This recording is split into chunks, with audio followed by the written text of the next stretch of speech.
I long to return to the days of the songs my mother taught me.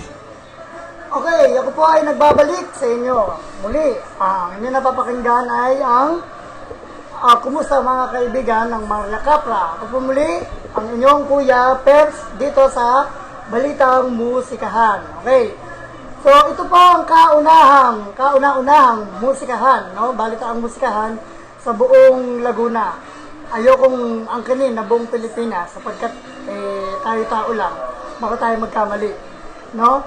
Ito po ang kauna-unahang balitaang musikahan sa buong Laguna. At ako'y natutuwa na may parating sa inyo ang aming mga saloobin sa mga nangyayari sa ngayon sa aming mga kapatid sa hanay ng mga musikero. Okay, bago tayo magpatuloy, mayroon po tayong pagbati muna. Nagpapabati ang aking kumare sa kanyang inanak. Happy 7th birthday kay Nas Molinyawe, no? Hello, at hello nga pala kay Pretty Jelay Martinez. Okay, again, happy birthday kay Nas Molinyawe at kay Pretty Jelay Martinez. Kumusta kayo dyan? Ito yata yung parang tuturuan ng aking kumaring si Maring Noemi Cardosa no, na kumanta. At siguro, kung gusto magpaturo ng drums, pwede rin naman sa akin. Pag-usapan natin yung presyo. Okay? Biro lang. Okay ha? So, sa mga kaibigan natin dyan, kamag-anak, sa mga naka-tune in sa atin ngayon sa ating news stream, binabati ko lahat ng mga kapatid natin sa hanap buhay, lahat ng musikero dyan sa Dubai, sa China, Singapore, Malaysia, no? Kung saan man lupalop ng mundo kayo nandyan na kayo naghahanap buhay, pinipiling malayo sa pamilya para lamang maghanap buhay, okay? So, mabuhay kayong lahat. Ako'y saludo sa inyo, bagaman ako hindi pa nakarating na ibang bansa para doon maghanap buhay at tumugtog.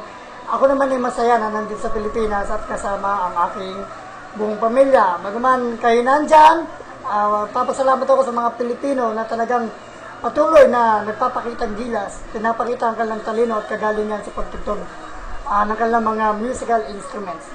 Okay? So, habang tayo nagpapatuloy sa mga una kong nabanggit, yun nga, yung Laguna Group of Musicians na yan, ako'y pinaparating sa aking mga member dyan sa LGM. Tayo po yung magkakaroon ng formal Laguna Group of Musicians Summit. No? Sa mga susunod na araw ay aking ipopost, no? Yung mga detalye kung paano natin gagawin yan, kung paano tayo magkakaroon ng isang organisasyon, asosasyon, na kung saan tayo din mismo ang magtutulungan, okay? At dun nga rin pala sa mga namamasahe dyan, na pumupunta sa mga kung saan lugar, di ba? Napapansin ninyo na meron tayong mga nakikitang tumutugtog ng mga bulag, mga pilay, may mga kapansanan. Sa mga kapatid ko sa hanap buhay, huwag niyo po ninyong kakalimutan na sila ay ating mga kapatid din sa hanap buhay, no?